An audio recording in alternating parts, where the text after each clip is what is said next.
जमीन घोटाला से संबंधित मामले में पूर्व मुख्यमंत्री हेमंत सोरेन के रिमांड की अवधि आज समाप्त हुई और उन्हें पीएमएलए के विशेष न्यायाधीश की अदालत में पेश किया गया और आज से ही उन्हें 5 दिनों के अतिरिक्त रिमांड पर भेज दिया।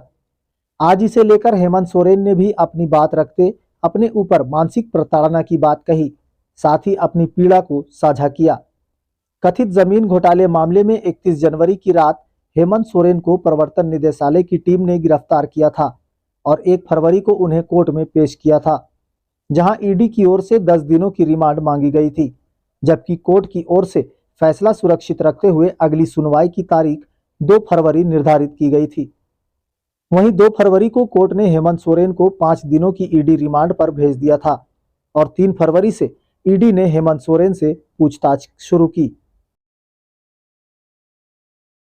इसका रिमांड के लिए प्रे किया था, उनको 5 दिन का रिमांड मिला है। हमारे वेहमेंटली ऑब्जेक्शन के बावजूद भी हमने ये कहा कि उनका रिमांड का कोई केस नहीं बनता है, क्योंकि ऑलरेडी वो 8 घंटे 20 तारीख और 24 तारीख को हमसे इन्वेस्टिगेशन कर चुके हैं इसी सिलसिले में।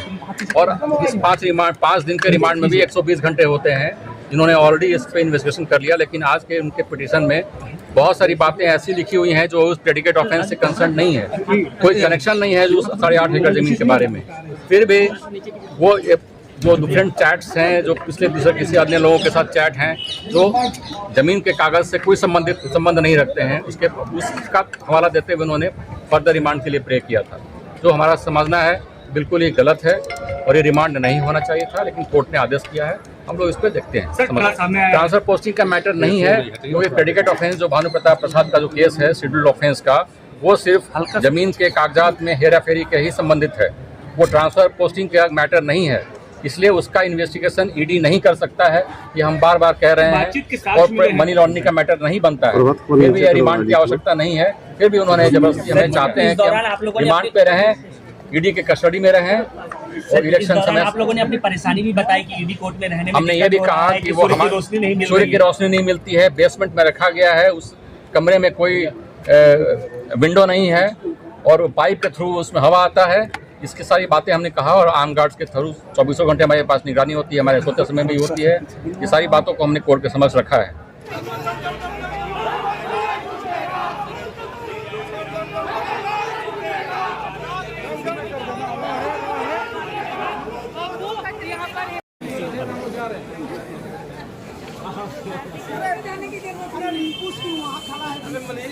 क्या